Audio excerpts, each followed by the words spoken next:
जय हिंद दोस्तों, जैसा कि आप सभी जानते हैं 13 मार्च को जो एक ऐसी अप्रिय घटना घटी थी जो नहीं घटनी चाहिए थी, पटियाला के अंदर कर्नल पुष्पेंद्र साहब के साथ और उनके बेटे के साथ जो घटना हुई, जो पुलिस ने जो उनके साथ बर्बरता की, आज तक उस पर कितने ही सोशल मीडिया पर बातें चली हैं, लेकिन कोई कहीं से फ्रूटफुल रिजल्ट निकलता दिखाई नहीं दे रहा है।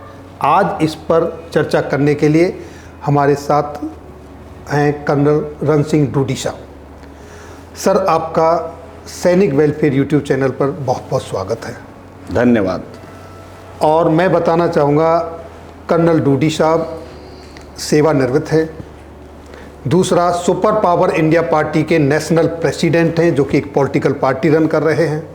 तो सर, मैं आपसे जानना चाहूँगा, as a human being, as a ex army personnel और एज ए पॉलिटिशियन, आप इस केस में क्या देखते हैं? कैसे इसका चर्चाएं तो बहुत हो गई, समाधान कैसे निकले? जभी के लिए आस्था और भी है, सितारों से आगे जहां और भी है। क्या बात है? रण सिंह डूडी, कर्नल रण सिंह डूडी, राष्ट्रीय अध्यक्ष रण सिंह डूडी, ये तीनों का दिल और दिमाग एक ही है।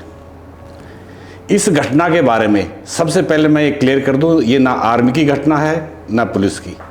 ये एक विक्टिम कर्नल पुष्पेंद्र के खिलाफ कुछ अपराधियों की घटना है।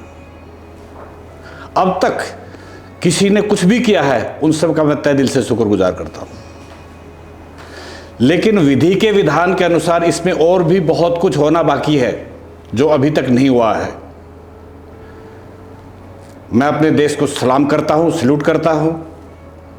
देश की जनता को तहे दिल से झुक करके नंदन अभिवंदन करता हूं और 24 घंटे का आह्वान करता हूं कि जो विधि के अनुसार होना चाहिए था, जो नहीं हुआ है अभी तक, या तो राष्ट्र में कोई भी उसे लीड करके आगे करे, मैं उसके साथ हूं। और यदि 24 घंटे में जो होना चाहिए वो नहीं हुआ, तो कर्नल रण सिंह डूडी, राष्ट्रीय अध्यक्ष सुपर पावर इंडिया पार्टी, इस केस को टेक ऑन करेगा और उसकी इजाजत मुझे राष्ट्र देगा। पूरा राष्ट्र मेरा समर्थन करेगा। धन्यवाद। तो आप कुछ बताना चाहेंगे कि क्या नहीं हुआ है और आप क्या करना चाहेंगे? हमें 24 घंटे का वेट करना पड़ेगा। जैसा कानून के विधि के विधान के अनुसार जो कुछ होना चाहिए वो अगर होता है तो अच्छी बात है, नहीं होता है तो उसके बाद में हमारा जो एक्शन प्लान होगा, I will meet you after 24 hours. क्या नहीं हुआ है, आप क्या चाह रहे हैं? मेरे से ज़्यादा लोग पढ़े लिखे हैं, कानून के जानने वाले हैं, इच्छाएं भी, भावना भी, अधिकारी भी, सब कुछ है इस देश में। कुछ लोग जानते नहीं, कुछ लोग जो जानते हैं वो मानते नहीं, और जो जानते भी हैं, मानते भी हैं, वो करना नहीं चाहते। तो इसलिए पहले मैं एक राष्ट्र को आह्वान कर रहा हूँ 24 आवर्स का, कि इस केस में जो होना चाहिए वो हो जाए। अगर ऐसा नहीं होता है तो फिर राष्ट्र का मुझे हुक्म है और मैं करके दिखाऊंगा। Thank you.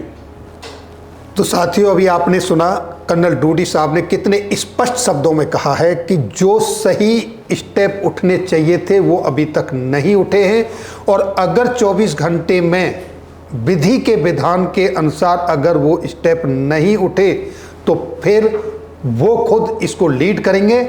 इसके लिए मैं अपने सभी व्यूअर्स और देशवासियों की तरफ से कर्नल साहब को शुभकामनाएं देता हूं कि वो अपने मिशन में कामयाब हों, ताकि इस तरह की जो घटनाएं घटती हैं उनकी पुनरावृत्ति दोबारा ना हो।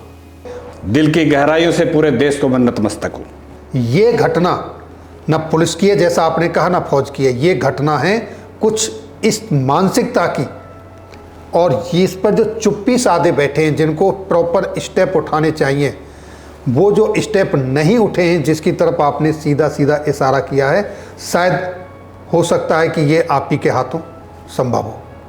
अगर देश मुझे ऐसा हुक्म देता है तो उस हुक्म की तामील होगी। Thank you. तो साथियों, जय हिंद। 24 घंटे के बाद फिर हम कर्नल साहब से मिलेंगे और चाहेंगे ये कि आगे क्या एक्शन होता है।